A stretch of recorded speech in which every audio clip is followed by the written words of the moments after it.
એક ભાઈ અમારે ત્યાં ભાંગ પી ગયેલો, કે અમારે ત્યાં એટલે અહીં નહીં બહાર, તો ભાંગ પી ગયેલો. અને એક તો એને રસ, એનો સ્વાદ, અને એટલે કે 2-3 ગ્લાસ પી ગયો છે. પાછા બીજા 2 ભાઈબંધોએ એને અજાણતામાં પાછી કંઈક પાઈ દીધી, તે વધારે થઈ. હવે હું તમને પ્રસંગ શું કહું છું એ સમજો. સ્વામીજીને એક દિવસે એક જણે પૂછ્યું કે સ્વામીજી, તમારા દ્રષ્ટિએ માયાનું સ્વરૂપ શું? તો સ્વામીજી કે હું અમેરિકાના એરપોર્ટ પર ઊભો હું અને વડોદરાના સ્ટેશન ઉપર નીચે ભજીયું પડી ગયું હોય તો એ કેવું દેખાય? કે મારી દ્રષ્ટિએ માયા એટલી છે. બરોબર? હવે તમે વિચાર કરો, હવે આ દેખાય છે એવી મોટી વાત છે, બાકી તો દેખાય છે. તો પેલો ભાન પી ગયેલો ને, તો જે 2 જણે એને પેલું છમરામાં પીવડાવી દીધી હતી ને, આમ લુચ્ચાઈ કરીને જે પીવડે, હવે પેલાને ભાન વધારે થઈ ગઈ, તો હવે એને ઘરે તો મૂકવા જવું પડે, ત્યાં મૂકી જવાય.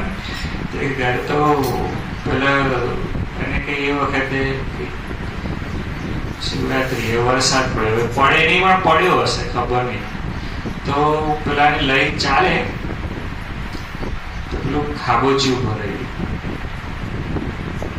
તો કે ખાબોચિયું લાંઘે નહીં, કે યાર બહુ મોટું તળાવ છે, પડી જશે.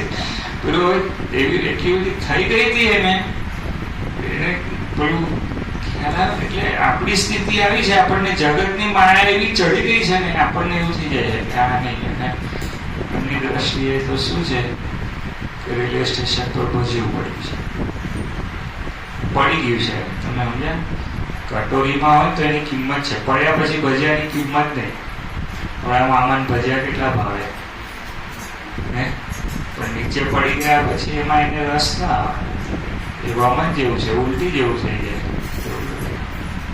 દૂધપાક સારો બનાવ્યો હોય આ તે, એ દૂધપાક ઉલટી દઈને બહાર નીકળી ગયો હોય તો પીનારો જુએ નહીં, એવું થઈ જાય. એમ સ્વામીજી મોટા પુરુષ જે છે એનું જે વચન છે ને, એ બ્રહ્મ વાક્ય છે, પરમ સત્ય.